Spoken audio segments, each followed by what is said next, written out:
every time I come in the kitchen, you in the kitchen, in the goddamn refrigerator. I sure am hungry. Yo, what's good, everybody? Welcome back to the Morning Dinner Podcast. It's your boy, Keem Chuck, and we host the Morning Dinner Podcast, a podcast based out of Las Vegas. Where we sit down with Thank you very much, Chuck, for calling me out on that one.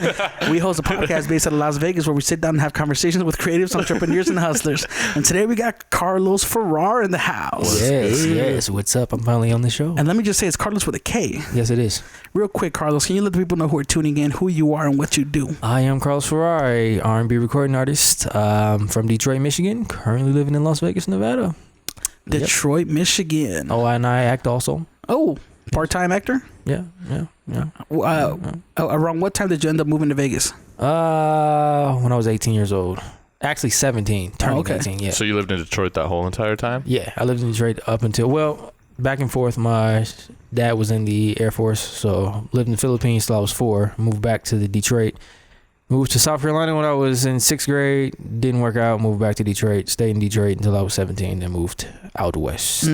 Wait, so did you start making music when you were 17 or? No, I've actually been pursuing music since I was 11.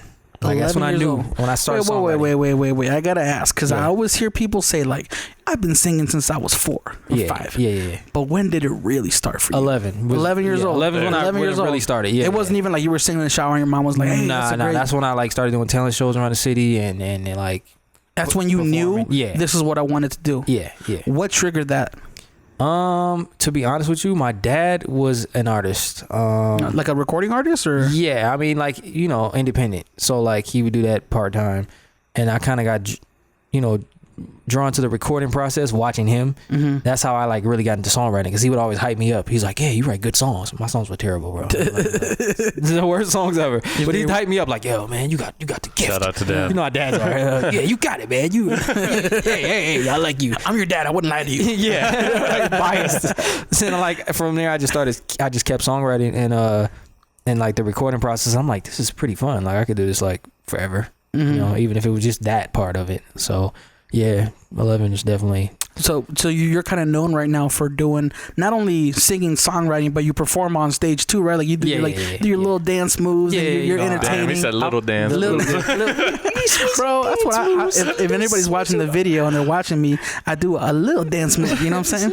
You do your dance moves. Yeah. No, I've always been like, because growing up like watching Michael Jackson and Prince and people of those, that caliber. Pretty big influences there. Are those what type of style would that be? Do you know? Is it even a style? I mean, then it was pop. Now it's like, I don't know. The genres are all like intertwined now. Like, so I don't even know what to call what they are anymore. I would say it's break dancers. No. Wait, are you talking about the kind of music they made back then? Was pop? Yeah. No, it's still pop. I meant their dancing skills. Like what is their style? Oh, or would it be their own styles? I don't even know, because I mean, Michael Jackson didn't make hip hop, so like, I don't know, moonwalking. I know that the moonwalk was originated by a street dancer. I can't remember his name right now, and he kind of showed Michael. Are you talking about the guy that was in South America? I'm not sure. I don't know. He might be. Because I don't know the whole story. But I saw video footage of this dude in the 1930s, bro. There's video footage. Wow. In like the swingers? 1930s. Kind of. He was like a club. And he was doing like the moonwalk. He would do like the kick with the leg and everything. With the leg, yeah. But then I also saw that even before him, he was inspired by somebody else. So you can never say who. You can never say. Yeah. Yeah, you really. I would just say, it's about who does it the best and who remembers you for it, right? Yeah, exactly. And I think Michael definitely made one of the biggest. Yeah, he had the stage and he's like, "Oh, everybody's watching. I'm gonna do this," and everybody's like, "What the hell is that?" Yeah. Wait, so you were singer songwriter since you were 11. When did you decide that you were also gonna perform and dance on stage? I mean, I've always danced though. Like I was dancing probably before anything, just because of like Michael Jackson and being like 2 or 3 years old, walking around the house in my diaper. Just it's like actual footage of this. Yeah. Just dancing, because I just I was a fan of music before anything. And did you ever choreograph your own stuff, or was it? Yeah, I do it now, like choreographing all that stuff. But growing up, I just always used to dance. And then when I was 5 or 6, I was singing a Brandy song, and my mom's like, "Hey, you can kind of sing," and I just took it and ran with it and just kept singing. So I started doing both. And then actually, I have a question about choreographing. Yeah. This is a genuine question. Yeah. So, like, I know, like, when you're playing music, you're playing an instrument. Right. You write down the notes. Right. How do you write down a choreograph? You really don't. Just remember you it? Just remember You it. just remember it? Yeah. So like, if somebody's like, you kind of like, so different choreographers choreograph to different things. So like, some choreographers are choreographed to the actual musicality of the song. Yeah. And some will do the actual words. Okay. So it's like, it kind of depends on your style of choreography. I'm more of a words type of person. Yeah. And then sometimes I will just like listen to the beat and like, cause lately, like now a lot of songs, the content is like the same. Like, I got my chain, whippity whip, whippity dip, and it's the same cadences also. So like, if you pay attention to choreography, it's a lot of the same like quick stop Yeah. type of moves. And yeah, that's pretty much. I definitely want to talk about stage presence, but before we even hit that, let's talk about your history with music. Right, you were 11 years old when you started writing. When was the first time you recorded your first project? My first song I recorded, I was 13. Okay. Oh, so you were pretty young. Me and my sister recorded a song. It was called "Would You Come For Me," and it was the worst song ever. And I hope no one ever hears it. Put a download link in the bio. What'd your sister do on the track? She sang too? She sings. She was a dancer though. My little sister's a dancer. She's not a singer. She will tell you she's not a singer. She will try to sing. I will post videos occasionally of her trying to do that, and she loves it. She loves music, but she's a dancer for sure. And my dad like just threw us in the studio. I guess he wanted us to be like Mike and Janet. Yeah, I think that's after the whole documentary or the movie came out with Michael Jackson, where like it showed him coming up with like his brothers and how the dad was very strict. hands-on. My dad wasn't like that though. Like he wasn't like, I'm gonna get a switch if you do not do this. But I'm saying it did trigger a lot of parents to be like, I gotta be tough on my kids. And, if I want my kids to make it, they gotta That's how get I into do it. it. Yeah, because my dad kind of did something similar with us, like with me and my brother. Oh, really? he got us instruments, and he would make me play the bass, my brother the drums, and then I think that's it. It was just me and my brother. It was kind of funny because my brother said that the other day. He's like, I'm gonna get my nieces, one of them, or not nieces, my daughters into piano, and we were like, you sure? He's like, I'm gonna force them because I just want them to play piano while I'm chilling. I was like, damn, dog. Hey, piano now.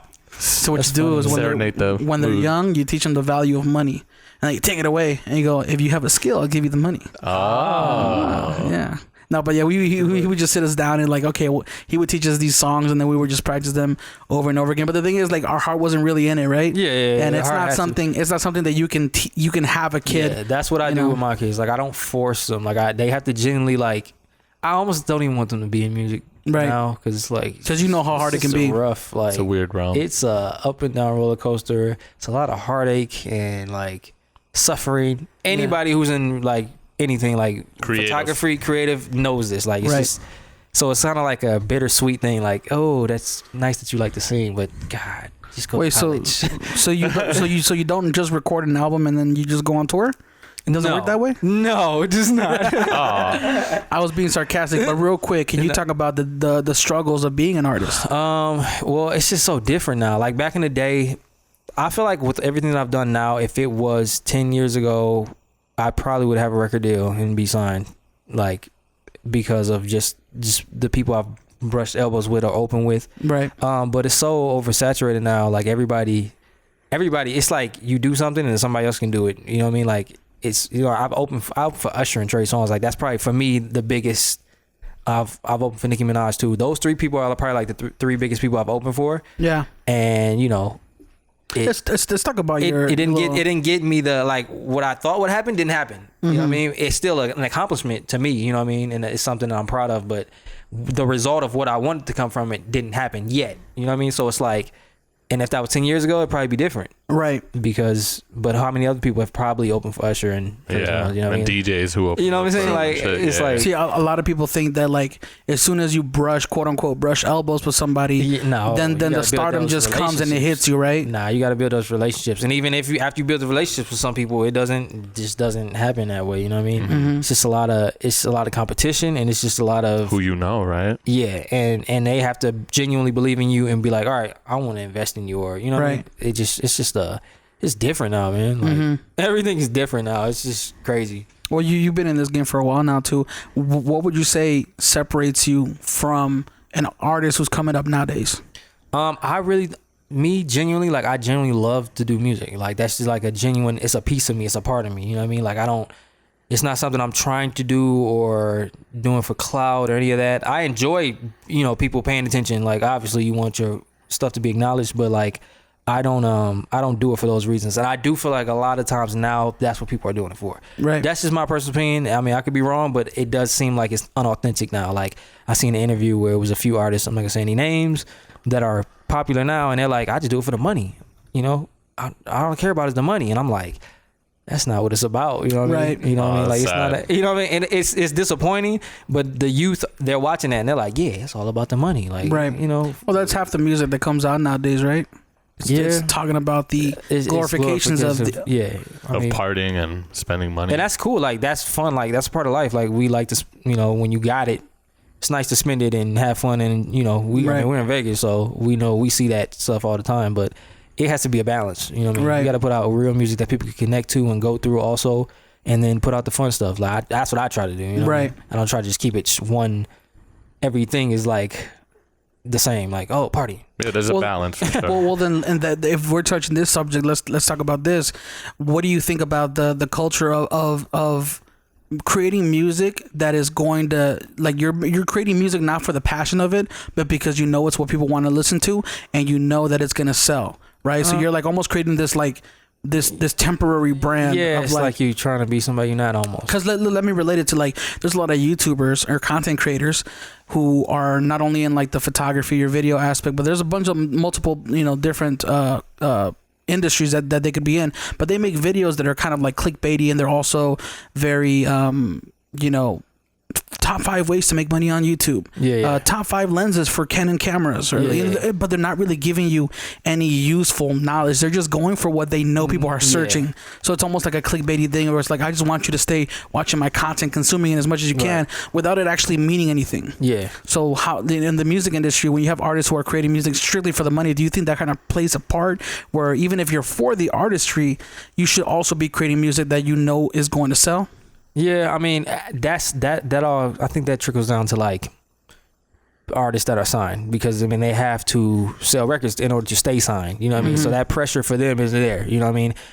Independent artists or artists that just do everything on their own, I think they genuinely just make whatever they may create, and it comes out, and people may like it or may not like it, you know what I mean? But definitely, I think that pressure is definitely there for artists that are signed to labels. I mean, you have to make the label money or pay back the money that they got loaned, or you know what I mean? So yeah, I think it's definitely for sure.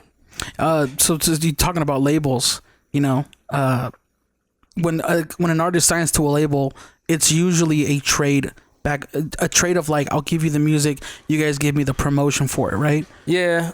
What is your experience with labels, and how do you feel about signing to labels and what they can provide versus going the independent route? I don't think so the thing is, like, I know a lot of artists that are independent, and then I know a few artists that are signed. And it's always like, both have their pros and cons with it. It kind of depends on what you want. Like, for me, I'm somebody who I want like the highest you can go. Like, I want Bruno Mars, Usher, like, I want that fame, and honestly or that attention to my music. So like, only a label, to me, in my opinion, can give you that, because they just have their hands in media, and they have their hands in everything. Right, they have their already set connections. But it comes at a price. It also comes at like, okay, how much are you willing to give up on your own craft or your own creative control?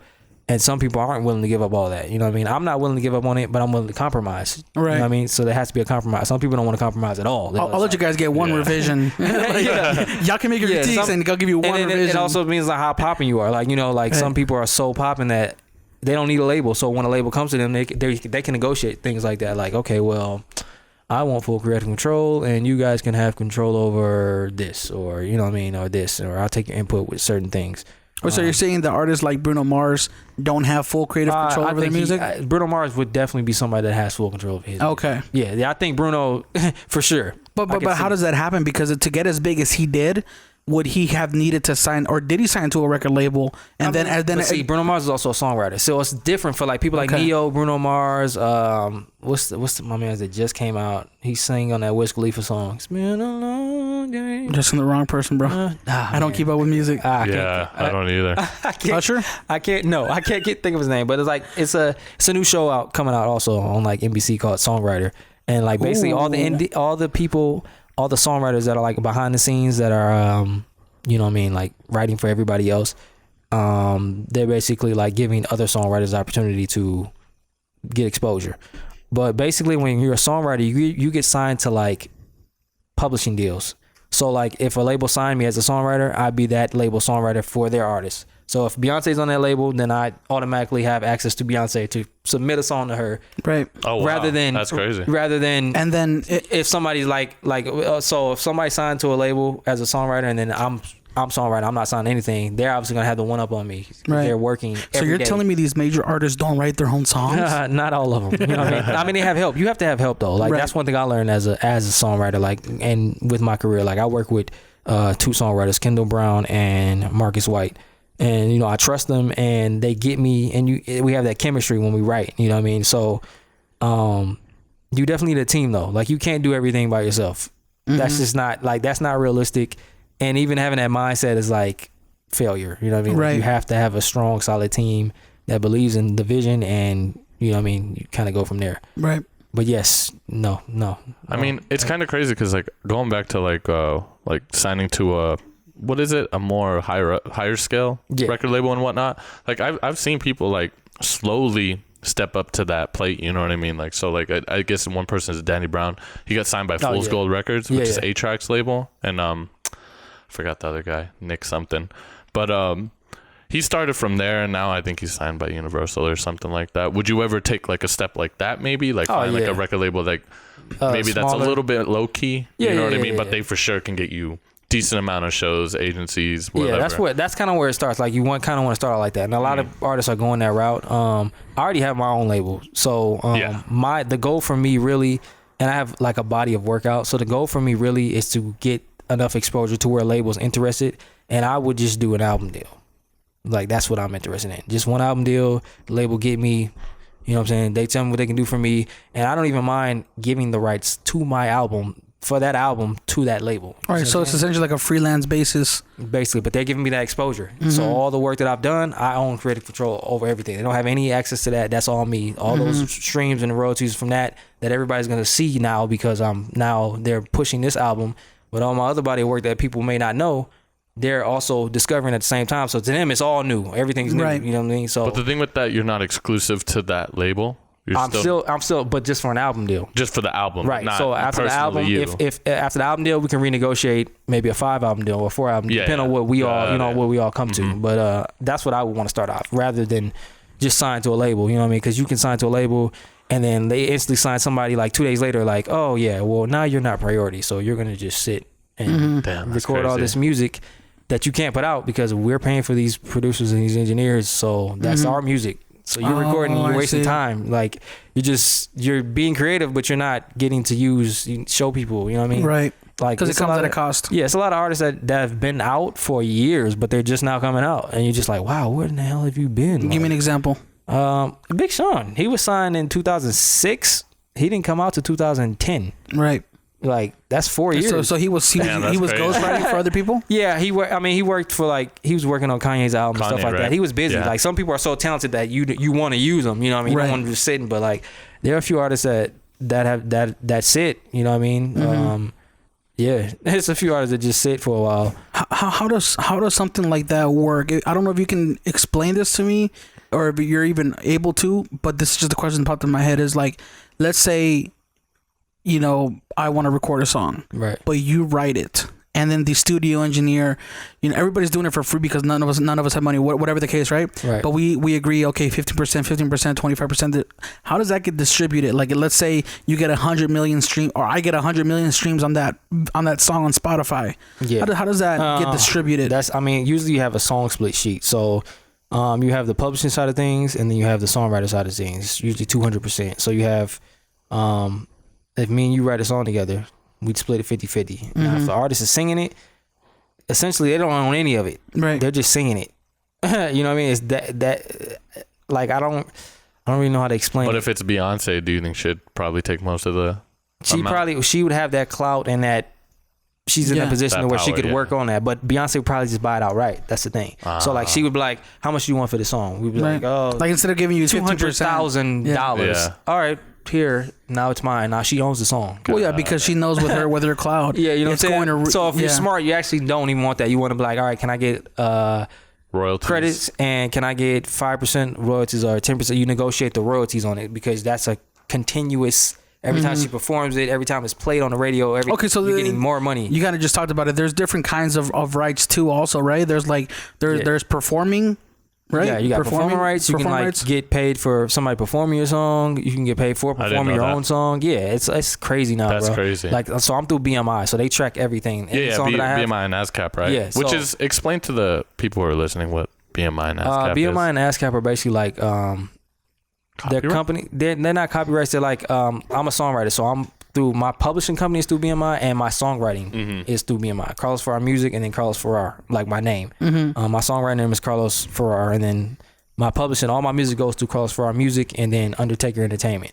So basically, it's two different things though. Like, so the publishing is basically like the music side of it, and then the song, the actual lyrics, is a whole different thing. But the song and they go together, right? So you can't really separate the two. So you're getting paid. Sometimes you're getting paid twice, like really, for like the same song, right?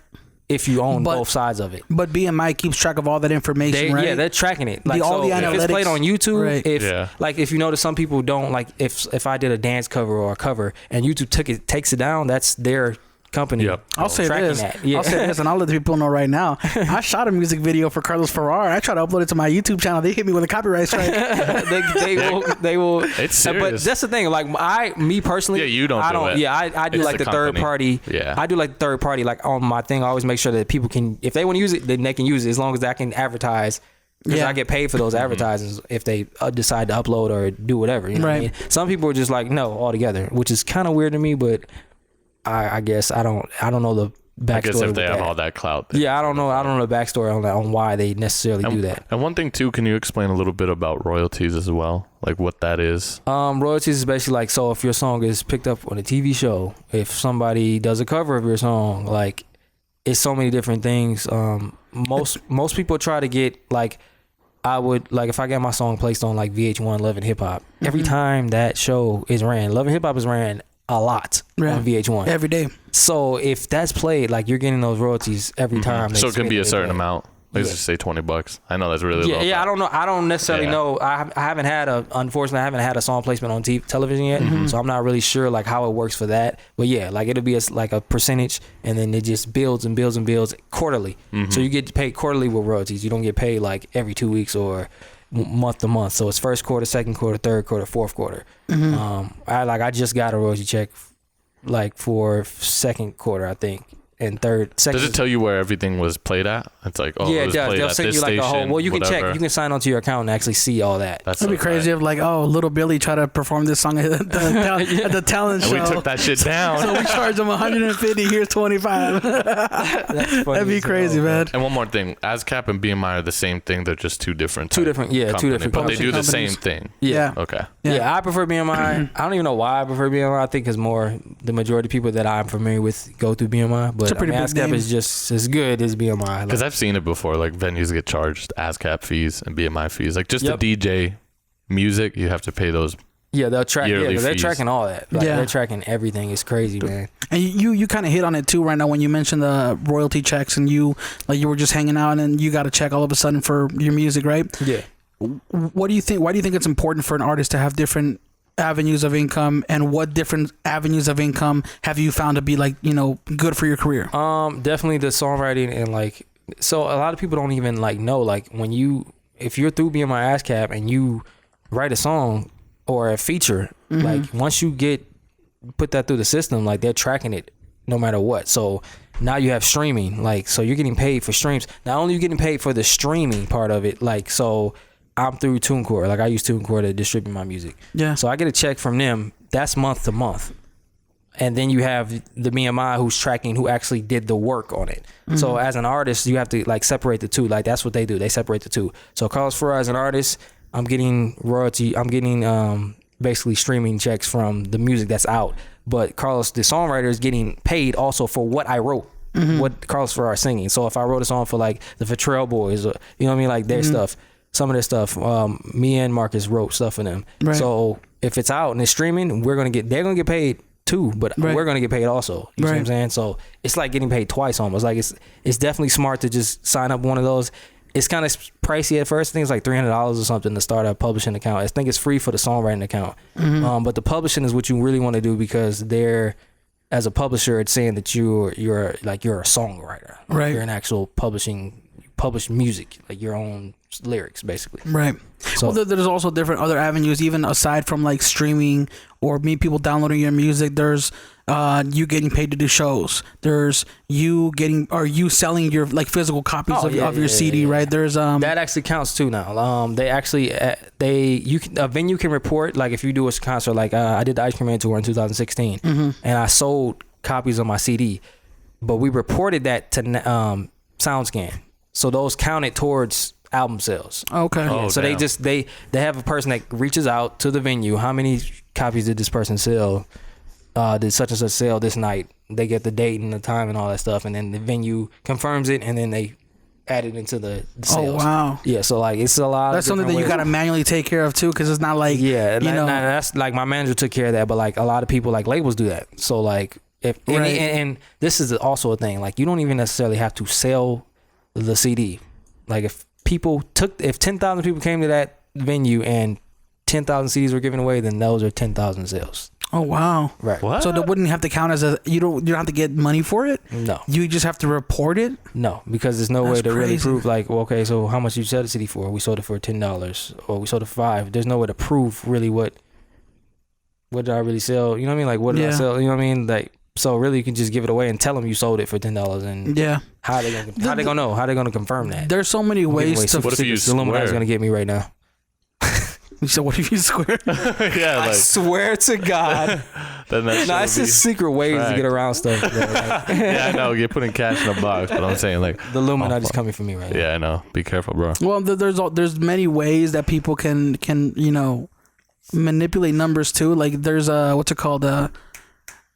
There's certain artists who will drop an album, and then next thing you know, the next day it's platinum or whatever, or whatever the status is. But it's because you don't know their label also bought 500,000 copies. Didn't of that album. didn't Baby do something like that? Jay-Z did that with that Yeah. last album he put out. He did a I would do Sprint that. or something like that. Yeah. Sprint bought like 1 million copies already, so Yeah. it was already instantly platinum. Bro, if I had $1 million like that, I'd fucking for sure make my shit pop off. Be like, oh, I need 1 million copies. 4 million copies. Let's talk about your favorite platform for streaming. Do you have one? Spotify, iTunes? For me as an artist, I get most of my listeners on Spotify. My preferred listening stream is Tidal. Why is that?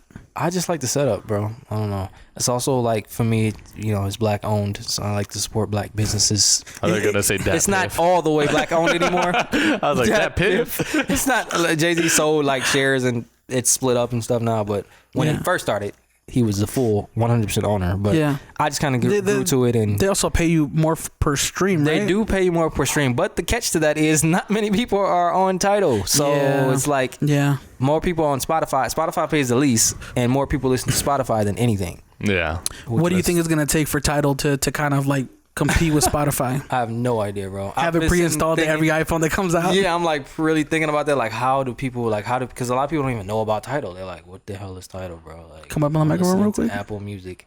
A lot of people don't know what Tidal is, Keem. Yes, you are correct. in that argument. Tidal. Tidal is a streaming platform that nobody uses. Just kidding. People Just kidding. use it. I know. It's expensive too, isn't it? Like 16, 15? Nah. Well, you can use that good old student discount on there, and it's like $4.99. But it's $9.99, and it's $9.99? $16.99 if you want like the extras that are so unnecessary, like any other streaming service.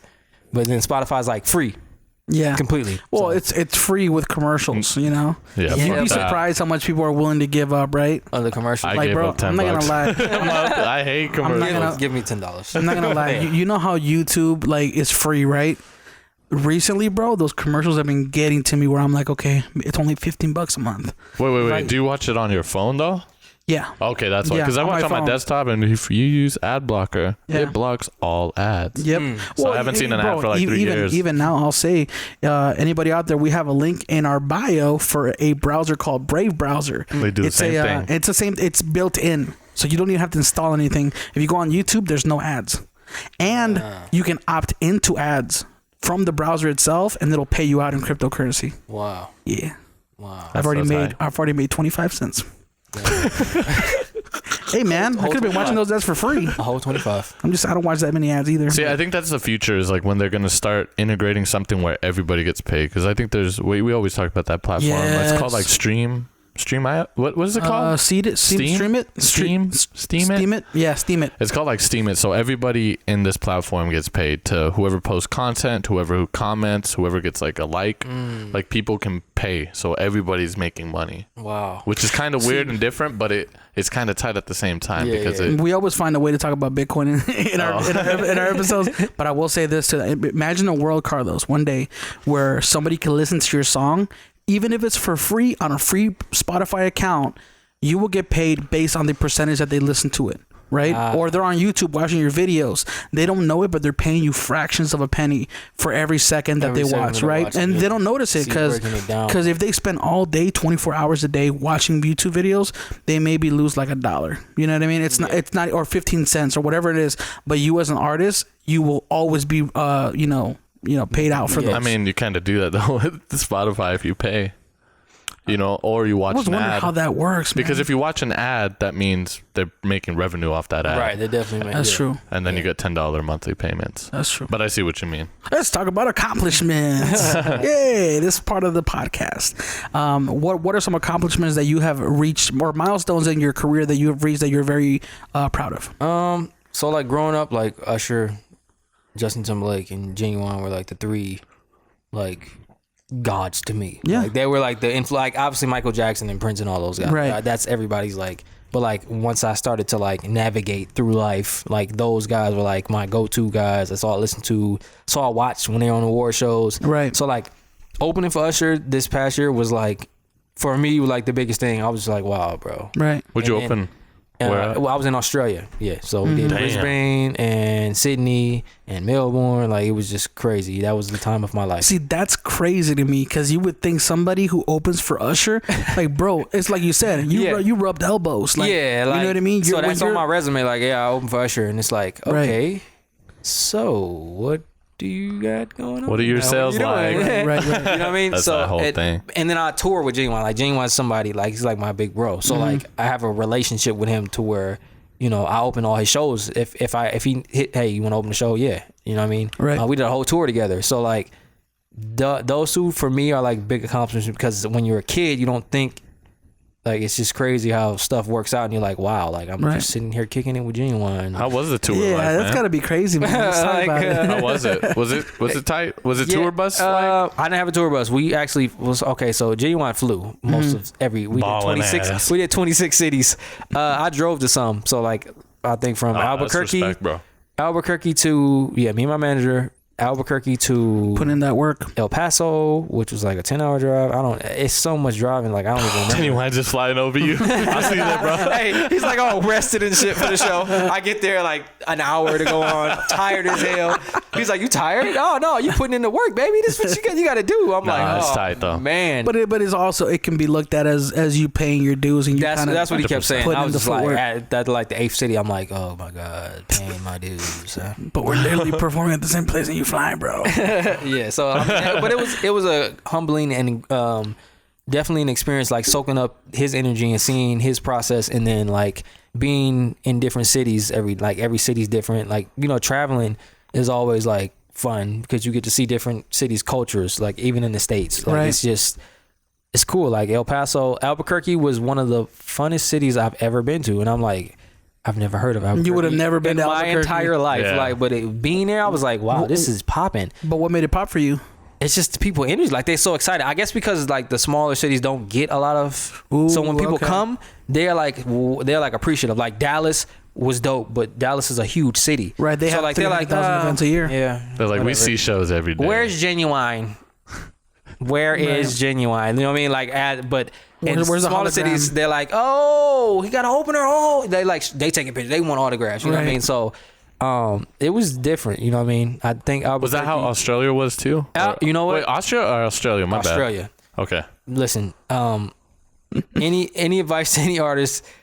Try to get overseas. Like, we always talk about that. Yeah. Overseas, their appreciation for like American music and just music in general is next level. Like they are fans. Like diehard fans, they will ride with you to the end. Like you could freaking like do something terrible and they're gonna still support you. God forbid you do anything terrible. But why do you think that is? Bro, honestly, I couldn't answer it there. And they just have that love for music. They just love music. And like the fans I got just from being over there was like, they are super fans. Like they listen, they tell me, they write me like, hey, I listened to your song today. They repost it. You know, I'm like, it's just like, they're not afraid. I feel like Americans, like we're like super too cool sometimes. Like we're like, I think it's just the culture too. Like a lot of other places around the world, you know, like they really hold deep in their culture. You know what I mean? Like Japanese and all that. So when they have some type of creative in their life, they hold it really near and dear to them. You know what I mean? Because I see like Japanese people, I heard they're the same thing. Like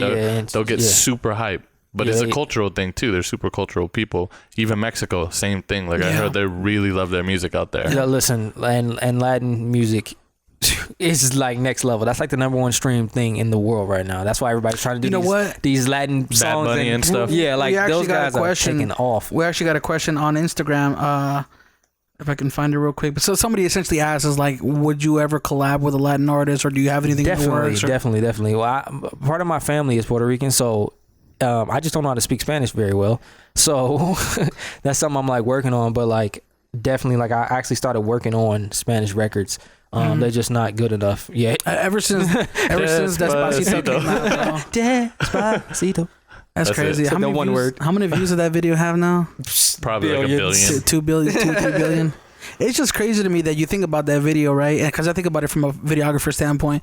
Video doesn't look like it was that hard to create. It looked like they were just filming a block party. They filmed a party inside the club, and there's nothing really crazy about it. Like they could have probably done it in a day or two, right? Yeah. But it's probably one of the most watched videos. But you have videos out there who people plan this out for days. They film, or they take one picture a day for 10 years straight, and they'll get 1,200 views. It's just like the creative thing though. Like it's just like it's got to be the magic moment of combination. It just has to be like the right thing. Like some things just come out and you're just like, this is amazing. Like how did you think of this? I think a dude Lucas Joyner. He just put out a video. I still haven't watched it yet, but I've been hearing a lot about this video. Is it the one where he's talking about all the people who have died? I think so. Yeah, you seen it? Yeah, I heard it was like super dope. I haven't got a chance to watch it yet, but I'm definitely probably gonna watch it. Who? Lucas Joyner. He's a rapper. He's I would say I don't know. I'm ignorant, but I would say like based on my experience, I've seen him come up in the internet age. I see him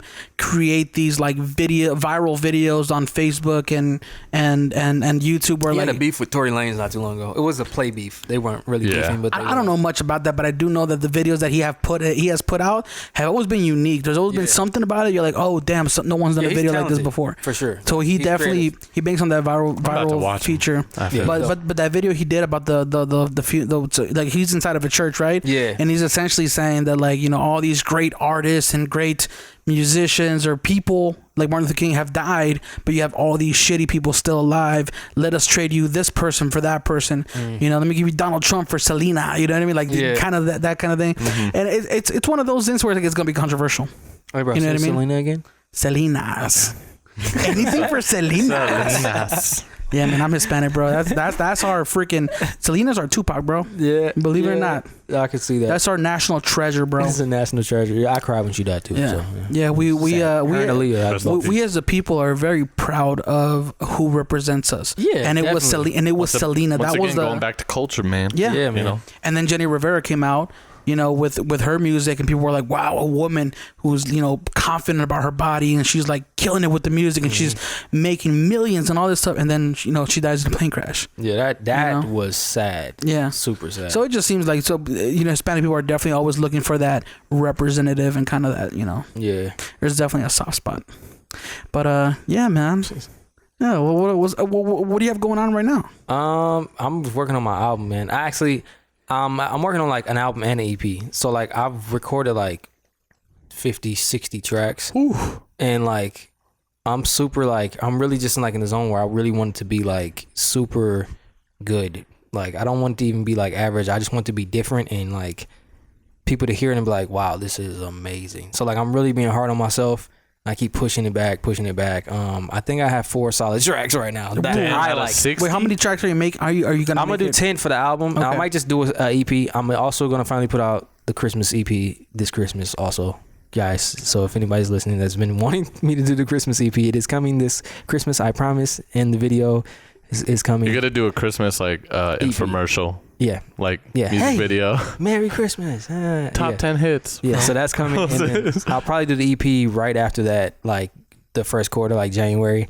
And then the album maybe the end of the year, 2020. I don't know. Like, I'm so indecisive with that because everybody's doing EPs, you know what I mean? Like, and then there are some people doing albums, but like, I feel like those albums, and they're really good R&B albums that have been put out, and like, people aren't really paying attention to them. And some of these people are signed, and I'm just like, are you guys kidding me? Like, this is next level stuff. Like, and I don't want to, it's almost like you put so much hard work into it, and then it goes unrecognized, but then it's like, as an artist, you still want to put the hard work in, right? To, you know what I mean? So even to whoever may listen still gets it, like, oh wow, this is amazing.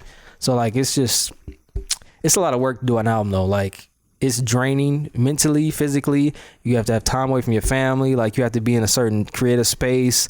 Me as a songwriter, like, some days I don't have anything, like, I'm just blank, and then some days I can go like 10 days straight writing, and then I'll go like 2 months without writing something, because it's just like on and off, you know what I mean? And I'm the type that I don't like to force things. So like, I really want to just come natural. It's getting there, but yeah. So I'm just working on that right now. Just an album. I do have songs I'll probably just put out sporadically. Hopefully Keem can shoot those. Hey, so you're planning on dropping a couple of music videos to songs that you have this year, right? Just songs, you know, keep the fans excited. The songs I do have some fire stuff, but an album collectively, I'm not ready yet. Let's talk about your perception on that, because do you think it's important to drop albums, or is it more important to drop singles? Thing, man, it's like I'm like from the old school. Like, I really like the body of work type of person. You know what I mean? And I know now things are more geared towards like singles and EPs, like 4-song EPs, and it's just like, that's cool too. But it's like, man, I just want that. I want people to be like Karlos Farrar. You know how that everybody has that, every artist has that one body of work you just always relate back to, like, yo, like, that's your Confessions. Like, that's classic. Kendrick Lamar, Section 80. Yeah, like, you know what I mean? They have those things. I just want that piece of work to where it's like, that was it, bro. But I also feel like you can't rob yourself of opportunity. That's true. In waiting for that album when you feel it's done. Yeah. In the meantime, drop songs, right. Because you never know which one's gonna be the one to hit, right? Definitely. And it's definitely one of those things where, like, you know, for a lot of us creatives, not just, you know, recording artists, but we're always waiting for that inspiration to hit, or that one thing that we think is going to take us over the top. But you think about, like, a lot of the photos that I posted, bro, some of the ones that I weren't even a fan of that I posted have gotten the most likes, or have gotten the most, like, oh, dude, I love that photo, or like, well, I want to do a photo shoot with you that looks like that photo, you know? And I'm just like, to me, it's like, all right, you know? Yeah. So definitely, like, don't rob yourself of that opportunity, and I say just keep dropping singles, man. Yeah. I can see both sides to it, you know what I mean? Like, you don't want to get tied in with one of those singles, like, oh, that's his style. Like, no, that's not really like where I want to go. You know what I mean? But do you have an image right now that you want to be looked at as, like, that artist? Like, you look at Usher, oh yeah, baby making music, right? You look at Bruno Mars, and it's like, oh, it's that get down or Kanye, dance music, God music. God music. I like Kanye's new direction. I'm gonna be honest. I love Kanye. Yeah, Kanye. It's like, I have a love-hate relationship with Kanye. I think everybody does. Yeah, like, I think everybody does, especially nowadays. Kanye, but then you're like, but he's good, bro. Like, he's so good. Like, I actually heard before he even like did Coachella or did any of that. I have a friend, a producer that I work with, who is one of his producers now. Kanye has like 15 producers now that he got from all over the country, and he brings them to his, like, gospel sessions and his sessions, and it's almost like Hunger Games, like they're all competing to get on his next album, and like, you know what I'm saying, like that type of thing. That's when you know he played some of the, like, sessions for me, and like literally, like, tears. I'm just like, this is the most beautiful thing I've ever heard in my entire life. Like, they're just so crisp and so clean. I'm like, this guy's gift for music is like next level. Like, it's undeniable. Like, even if you don't like him as a person or like whatever, creatively he is just next level. And I'm just like, man, this dude is, Kanye's that guy, man, for real. I haven't listened to Kanye since he dropped that Power song. So you have Graduation. It's the last thing. That wasn't Graduation. Yeah. Power Trip. No, Power. It was the one that Wait, I'm living thinking in of the Stronger. 21st century. Oh yeah, okay. So you're thinking of My Dark Twisted Fantasy. That's the one. Yeah. That's the last project I heard of him. Because after was that, a he dope went on the album, whole. too. To be honest, like those albums, like I wouldn't listen to all the time. You know what I mean? But I was like, damn, he's always trying something different. Yeah, that's why I like about him, because he was like getting all these producers. Because like, you know, I'm in the whatever you want to call it, EDM world, but it's really not. But like he had like Berdinsky on there, Gustavo Stein, St. John Hawk, and I was like, damn, dude, like no artist I know in the mainstream deals with these type of dudes, because these dudes are making super eccentric different music, and he's putting them on there. That's why I kind of respect him, because you can tell he's how an open artist. he is. Yeah, like and I've heard only good things, like people who've actually chilled with him. Yeah, they really do say like, yeah, this fool is really like a chill dude. Like he's nothing crazy. It's just his act. He's definitely weird. Sometimes I think that goes into me personally. I think it just goes into like building shock value and shit. Yeah, like I don't even think he genuinely feels that a certain way, or he's just like, I know people are gonna talk about this if I do it. I think the Kardashians as a whole move that way though. Like it's just coincidence that something always happens right before the show starts every single time. Yeah, like they're just geniuses. They're just very good. Attention. They're really good at that. And it's crazy. Like I was telling a lot of people, like you see a lot of these magicians, right? You know, and you're like, wow, these magicians are amazing. You know, I'm not talking about David Blaine. I'm talking about like people who do illusions. Yeah. But I met one of the dudes who does like literally every Penn and Tellers, Chris Angels, all these dudes. This is like this weird looking dude, but nobody knows this. You know, I didn't know this. I was like, oh, these magicians make all their illusions themselves, but they sell magic. People sell like illusions. Like, hey, I can do this one illusion for you. I'll sell it to you for $50,000. Right. So it's like this whole realm of like, there's puppeteers behind the back being like, there's people who are professional at PR stunts and shock value. You know what I mean? It's crazy. I so didn't know that's that. like the game. It's like everything has like songwriters have. Hey, I sold them like that song. Yeah, like ghostwriters, ghost producers. Like people don't know this still, but it's real. And you know this, and you know this. You know what I mean? Like it's not hidden anymore. There's people behind the scenes just. Speaking of the Illuminati, I wasn't trying to go that far. Before we wrap up, because we are nearing our 46 minute mark, before we sign off, I want to ask you, what is something that you have, because we kind of brushed over you kind of touring with Ginuwine and opening for Usher. What is something that you have learned as an artist that has helped you in your career that you wish other people who are coming up would kind of like take as advice? Man, it's a lot. If you had to boil it down. Into one word. Patience. Definitely be patient. Patience is because I felt like even earlier on, like now I'm way more patient, but earlier on, like I do something and just want it out like right then and there. And sometimes it's not, because you wanted to make the money and be big right away. Yeah, and it's not even like that. You know what I mean? Like, I just want people to see it. Like, I did this. Ha. Yeah. I felt great when I did it. So now I want all of you to feel what I felt. You know what I mean? It doesn't work that way. It's a process to everything. And like I said earlier, a team.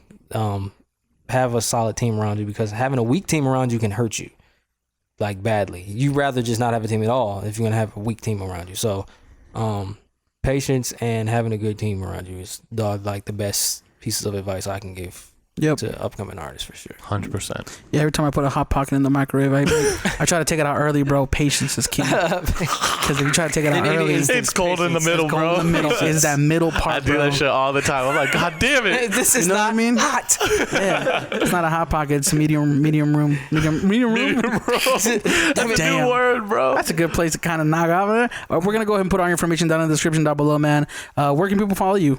At Karlos Farrar, Instagram, Twitter. I'm never really on Twitter, but I'm on there. That makes sense. Yeah, I feel you. Snapchat, Karlos Farrar. Facebook, Karlos Farrar is my name. Karlos Farrar, Karlos. Farrar is Farrar. There we go, man. Thank you so much for joining us, bro. We'll put our information down below. And then everybody who's tuning in, thank you guys for tuning in. We'll catch you guys in the next morning dinner. Yum, yum. Morning dinner. Every time I come in the kitchen, you in the kitchen. In the goddamn refrigerator. I sure am hungry.